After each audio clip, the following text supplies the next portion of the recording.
Assalamualaikum warahmatullahi wabarakatuh. Al-Fatihah biniyati shifa wa siha wal afiyah wassalamah ma'a taufiq wal hidayah wa anna Allah yarzuquna ilman nafi'ah wa amalan mutaqabbalah wa rizqan halalan tayyiban katsiran barakan fih min ghairi ta'abin wala nasabin wala masyaqqatin innaka ala kulli syai'in qadir. وإلى حضرة النبي المصطفى رسول الله محمد بن عبد الله صلى الله عليه وسلم وأزواجه وذريته وأهل بيته وأنصاره وأصحابه ثم إلى أرواح الأنبياء والمرسلين والأولياء والشهداء والصالحين والأئمة المجتهدين والعلماء العاملين خصوصا إلى روح سيدنا المهاجر إلى الله أحمد بن عيسى وسيد الفقيه المقدم محمد بن علي بعلوي ثم إلى روح شيخ قدر الجيلاني ثم إلى روح مؤلف هذا الكتاب إمام نووي البنتاني إمام شيوطي ثم إلى روح كهجي صف النظامي ثم إلى روح كهجي عبد الله الشافعي ثم إلى روح كهجي عبد الراشد عبد الله الشافعي ثم إلى روح أبي محمد بن علوي الحميد ثم إلى روح أستاذ إحسان بن شافع الدين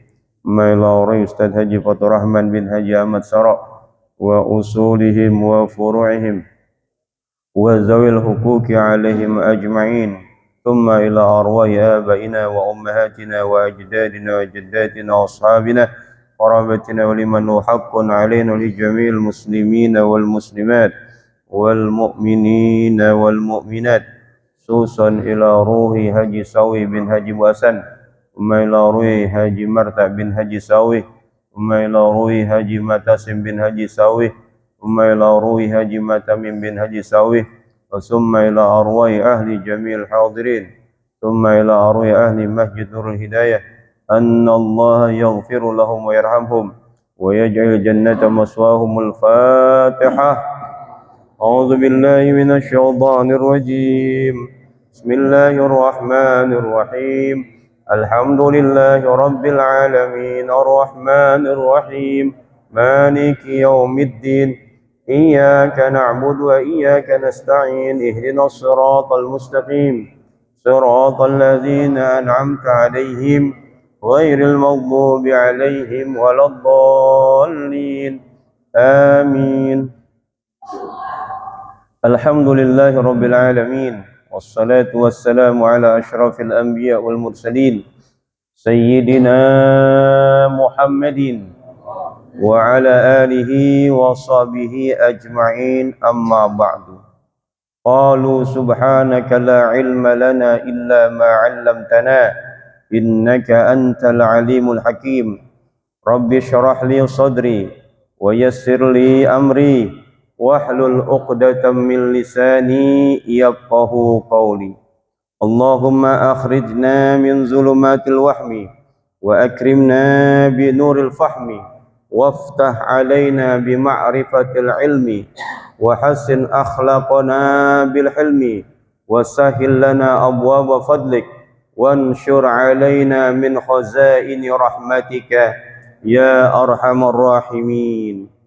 قال المصنف رحمه الله تعالى: وأدم النفع به وبعلومه وبأسراره في الدارين. وقال عليه الصلاة والسلام: تجيء النائحة يوم القيامة شأساء غبراء عليها جلباب من نار وتضع يدها على رأسها وتقول وويلا. وقال صلى الله عليه وسلم: لعن الله النائحة والمستمعة والحالقة والخارقة والشاقة والسالغة والواشمة والمستوشمة والسلطاء والمرضاء. وقال عليه الصلاة والسلام: من ناح عند المصيبة كتب اسمه في ديوان المنافقين ila akhirih. Wallahu ta'ala a'lam bissawab. Yang saya hormati para asatidzah, para hujjaj, tokoh masyarakat, berkhusus orang tua kita Bapak Haji Effendi Ali, imam salat maghrib kita Bapak Haji Mas'udi, Bapak Haji Ibrahim, Bapak Haji Badingo, Bapak Zainuddin, orang tua kita Haji Syuhada, guru kita Ustadz Namin Setiawan, Bapak Marzuki, komandan kegiatan Bapak Haji Abdul Aziz, Habib Zain Al-Munawwar, Bendahara Masjid Nurul Hidayah, Bapak Haji Bakhtiar, Bapak Haji Warsono, Bapak Haji Gunawan, penguasa RT 11, Bapak Abdul Syakur, Bapak Hasan Sabu dan seluruhnya. Mohon maaf tidak menyebutkan satu persatu namanya, namun tidak mengurangi rasa ta'zim hormat saya kepada bapak-bapak saudara sekalian. Syukur kita panjatkan kehadirat Allah Subhanahu wa taala yang banyak memberikan kita nikmat iman, Islam, sehat wal afiah, taufik, hidayah, panjang umur, yang karena dengan nikmat itu semua kita hadir di Masjid Nurul Hidayah ini. Meskipun hujan, Allah berikan taufik sama kita untuk menggerakkan langkah kita, hati kita ke tempat ini dengan tujuan melaksanakan salat maghrib secara berjamaah, dilanjutkan dengan talabul ilmi. Mudah-mudahan niat langkah kita ke tempat ini mendapatkan ridha, barakah, pahala dari Allah Subhanahu wa taala.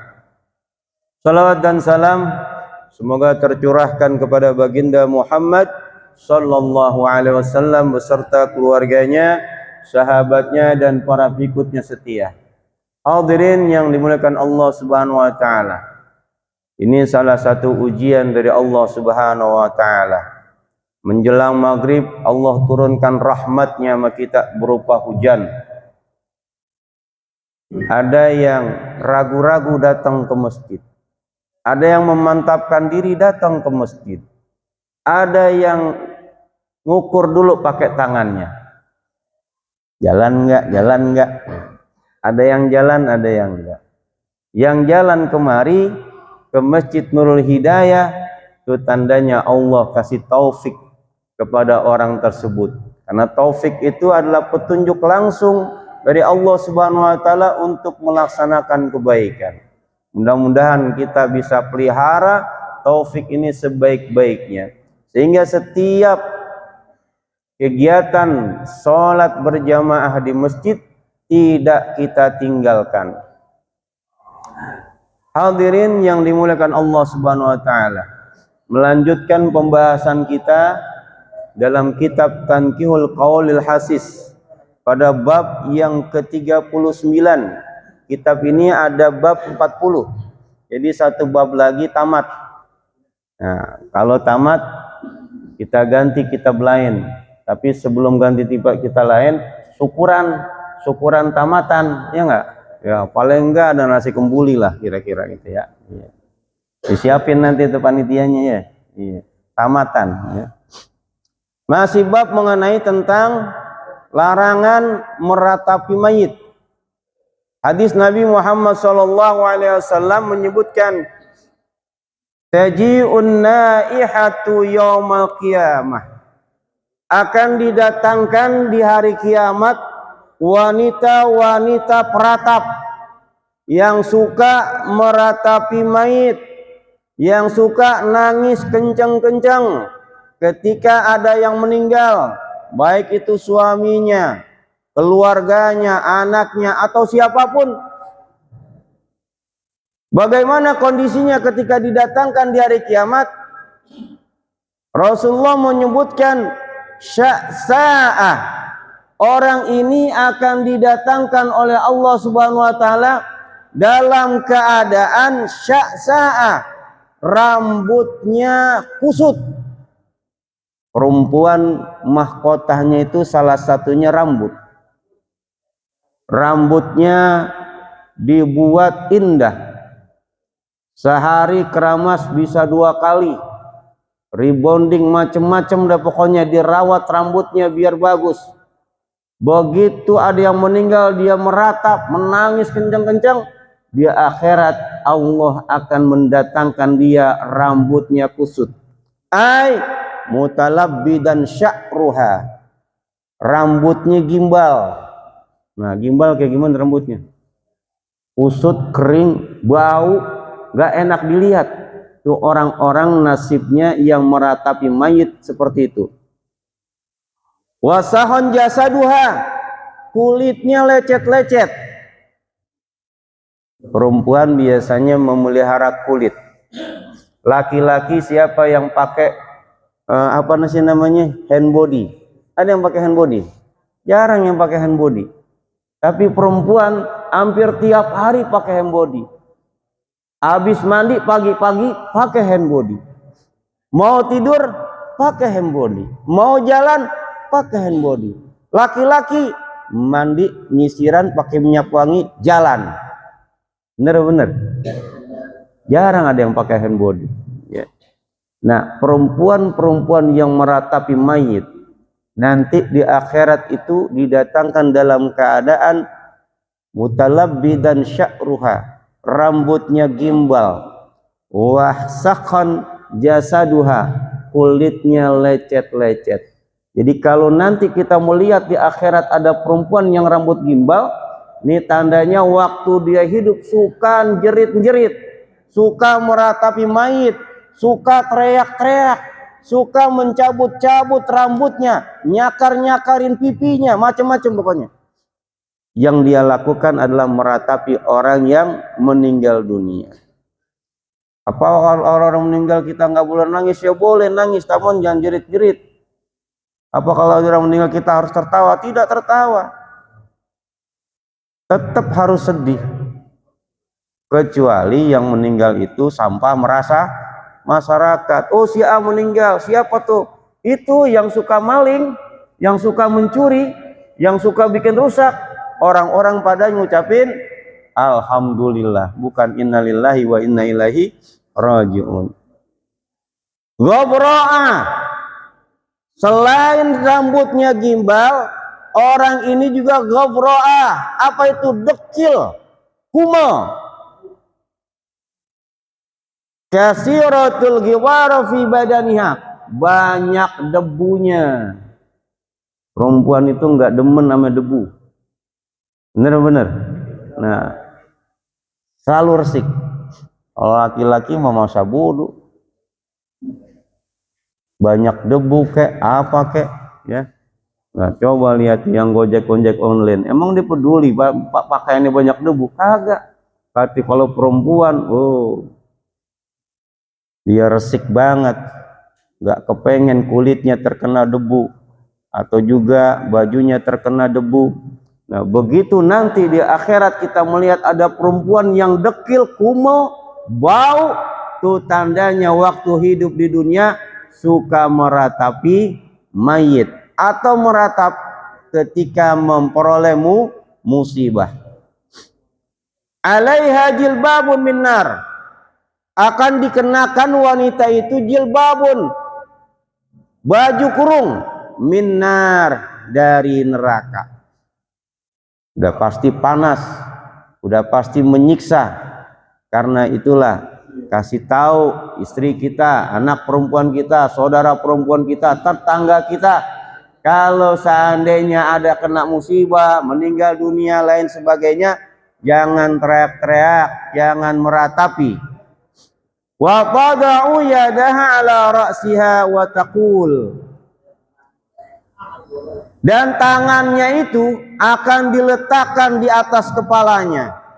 Jadi jalannya kayak gimana, kayak orang begini ya, tangannya di atas kepalanya.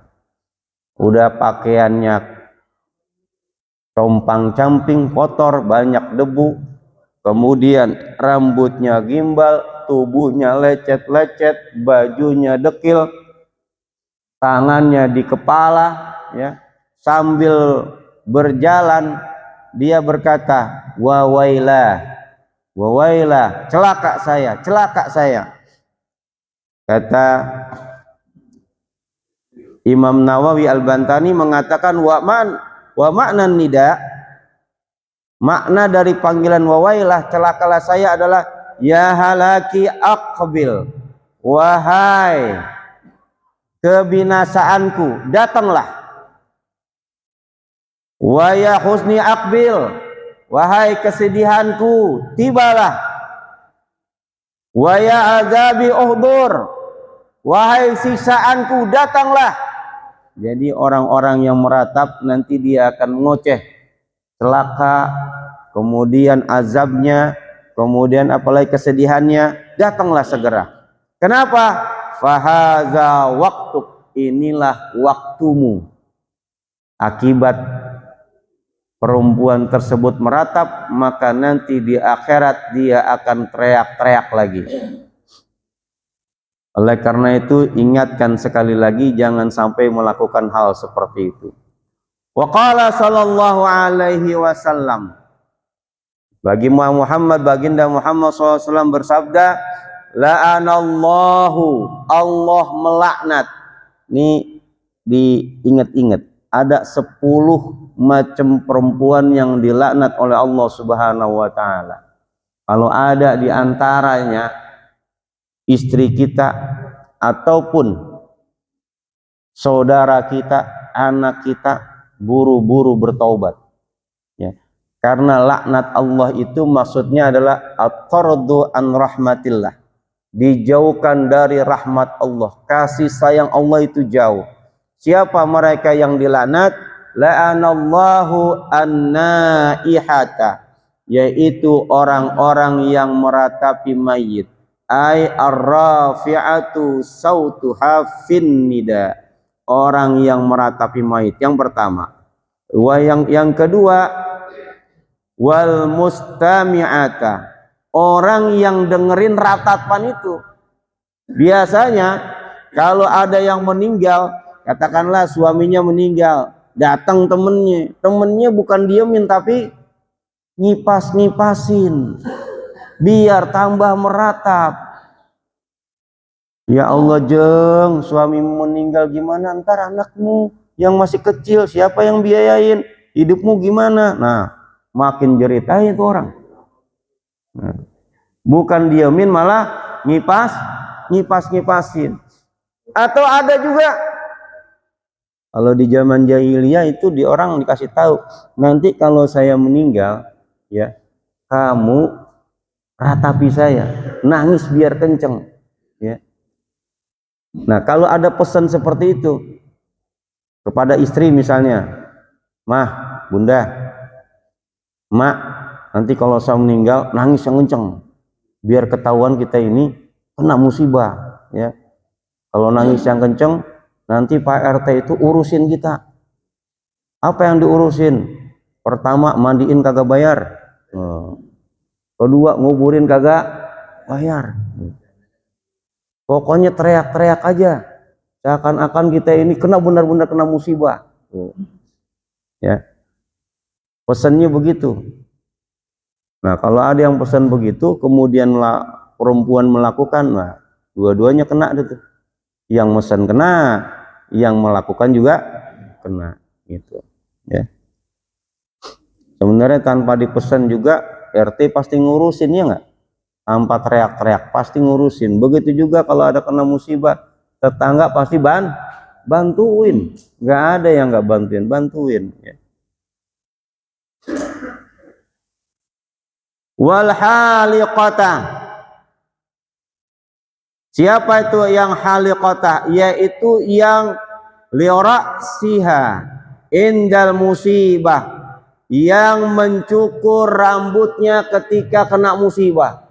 Rambutnya panjang, rambutnya cakep, begitu kena musibah dia potongin tuh rambutnya. Nah itu termasuk ratapan juga, itu termasuk dosa besar ya. Apalagi rambutnya itu habis dipotong dijual ya, kemudian disambung nanti, ya kan, disambung atau di tempat apa yang suka menghias-hias pengantin kan gitu. Karena ada orang pengantin sekarang ini nambahin rambutnya nggak, betul nggak? Disambung rambutnya, ya. Itu salah satu pekerjaan yang nggak boleh dilakukan. Kata Nabi Muhammad SAW, la'anallahul wasilatah. Allah melaknat wanita-wanita yang nyambung rambut. Wal mustausilatah, orang yang minta disambungin. Yang nyambung dapat dosa, yang minta disambung dapat dosa. Tuh. Dia laknat, makanya nggak boleh disambung. Itu.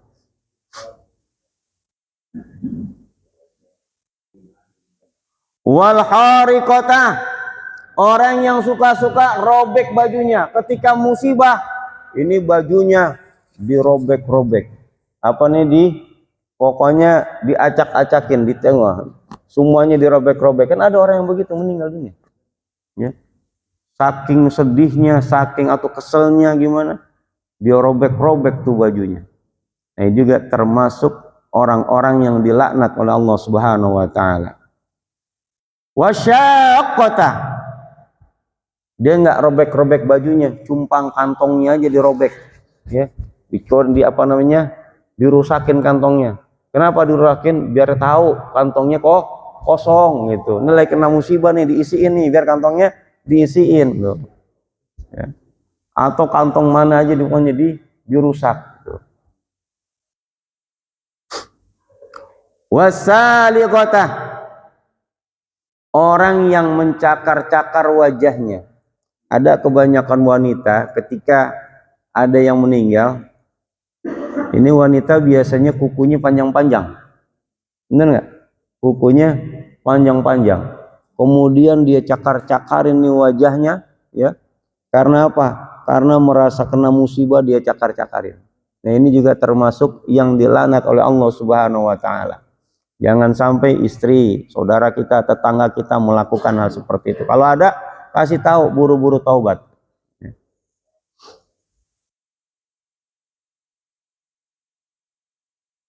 Oh iya, ngapain laki meninggal kawin lagi masan ya? Iya. Wal washimata ay tasamma ghairuha, orang yang mentato. Ya, banyak sekarang bukan laki-laki saja yang mentato, perempuan juga ada yang bisa nato sendiri dan juga natoin orang, ya.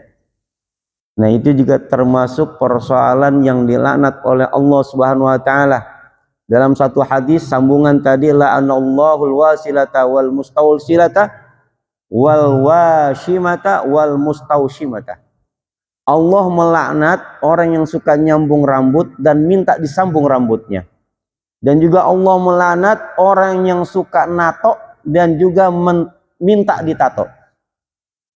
Kenapa nggak boleh tato? Karena itu merubah jisim, merubah bentuk daripada jisim kita, jasad kita. Apalagi kita mentato itu, ya, di tempat-tempat yang memang harus masuk anggota wudhu. Biasanya di tangan, sebelah sini ya, atau di pergelangan, ya.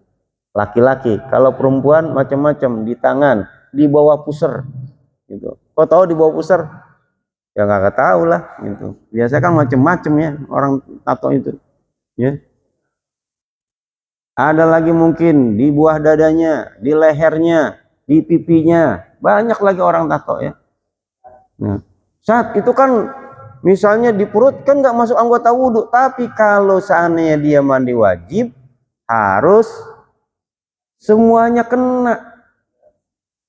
Makanya orang yang punya tato harus segera dihapus.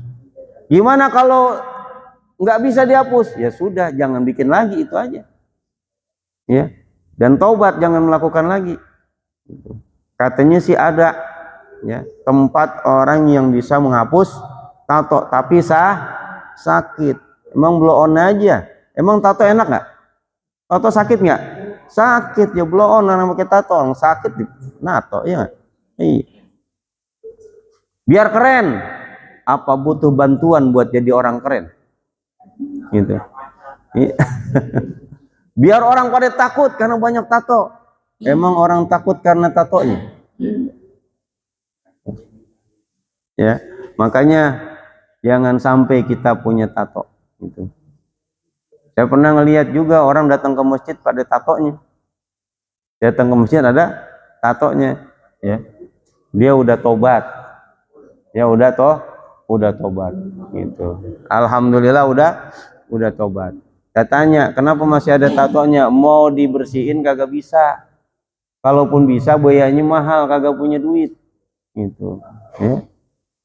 Makanya jangan tatoan, ya. Jangan tatoan. Lebih baik bordirin. Apa yang dibordir? Baju, ya. Baju aja bordirin, ya enggak?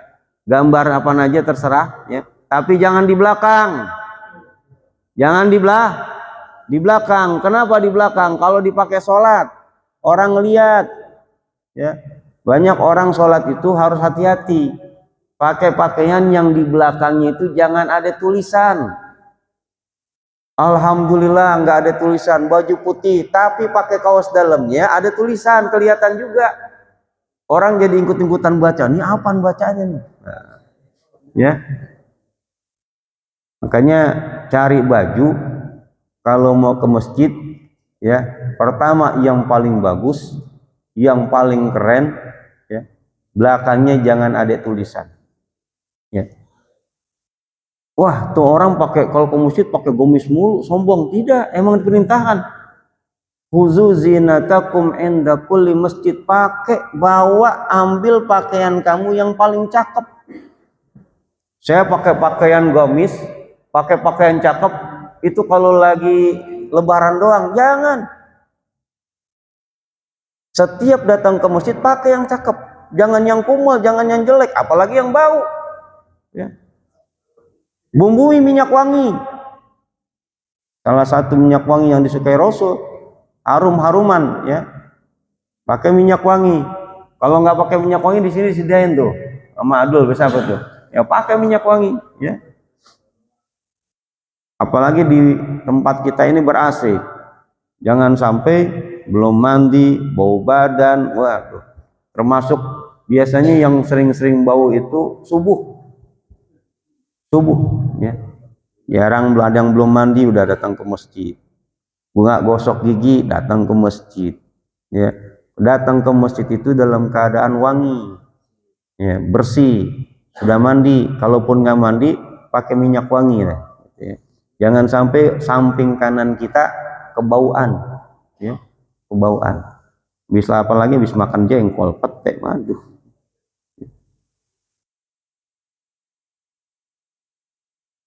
Wasal kok orang yang suka teriak-teriak juga dilanat, terutama perempuan.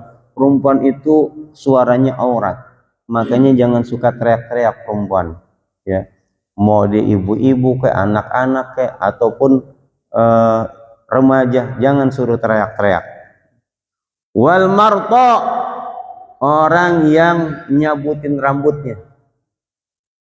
Jadi ketika ada yang kena musibah, dia nggak motong karena nggak ada gunting, nggak ada apa-apa, dicabik-cabik kayak rambutnya, dicabut-cabutin. Nah itu juga termasuk yang dilaknat oleh Allah Subhanahu Wa Taala. Itu ada 10 10 macam wanita yang dilaknat oleh Allah Subhanahu wa taala. Karena itulah jangan sampai istri kita, anak kita, saudara kita melakukan hal tersebut.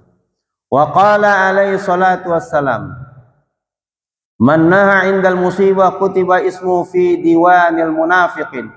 Siapa saja yang meratap ketika kena musibah, maka dicatat, ditulis namanya dalam daftar orang-orang munafik. Makanya orang kalau kena musibah itu jangan sampai meratap. Ucapkan saja inna lillahi wa inna ilaihi raji'un. Ada tambahannya. Jadi ada di hadis ini, di buku kitab ini disebutkan, dikuatkan apabila liman ibtali musibah bimayit, siapa saja yang dicoba dengan kematian mayit atau dirinya atau keluarganya atau hartanya meskipun ringan, ayukassara min qaulin, perbanyaklah kalimat ini. Apa kalimatnya? Inna lillahi wa inna ilaihi raji'un, ujurni fi musibati wakhlufni li khairan minha. Sesungguhnya kami milik Allah dan sesungguhnya kepadanya lah kami akan kembali. Ujurni fi musibati, berilah ganjaran terhadap musibah yang aku terima. Wakhluf li khairan minha, dan berilah ganti yang lebih baik darinya. Musibahnya apa? Misalnya kehilangan bini, nah, minta biar dikasih gantinya yang lebih baik. Itu juga kalau berani ya. Nah, di dalam hadis Muslim disebutkan, anna min qala dzalik, siapa yang mengucapkan tadi innalillahi wa inna ilaihi raji'un, ujurni fi musibati wakhluf li khairan minha, maka Allah ajarahullah, maka Allah akan memberikan ganjaran pahala dan akan memberikan gantinya yang lebih baik. Ya, karena itulah kalau ada kena musibah, ucapkan inna lillahi wa inna ilaihi raji'un wa jurni fi musibati wakhluf li khairan minha, biar diganti. Kalau kehilangan duit biar diganti, kehilangan motor biar diganti, ya, seperti yang terjadi pada Khairul, ya kan? Ya, mungkin dia baca doa itu sehingga motornya ganti yang lebih baik. Bang Hasan pengen motornya hilang, kagak hilang-hilang. Ya. Kenapa nggak hilang-hilang? Nggak pernah dibawa kemari, ya nggak? Dibawa dikunci, ya kagak hilang. Gitu. Coba taruh tengah jalan, insya Allah hilang. Gitu. Kalau hilang diganti, paling ngucapin innalillahi doang Bang Hasan. Ya. Mudah-mudahan apa yang saya sampaikan ini bermanfaat, terkhusus untuk diri saya sendiri dan jamaah pada umumnya. Billahi taufiq wal hidayah. Wassalamualaikum warahmatullahi wabarakatuh. Al-Fatihah. A'udzubillahi minasyaitonir rajim. Bismillahirrahmanirrahim. Alhamdulillahirabbil alamin. Arrahmanir rahim. Maliki yaumiddin. Iyyaka na'budu wa iyyaka nasta'in. Ihdinas siratal mustaqim. Siratal ladzina an'amta 'alaihim ghairil maghdubi 'alaihim waladdallin. Amin. Amin.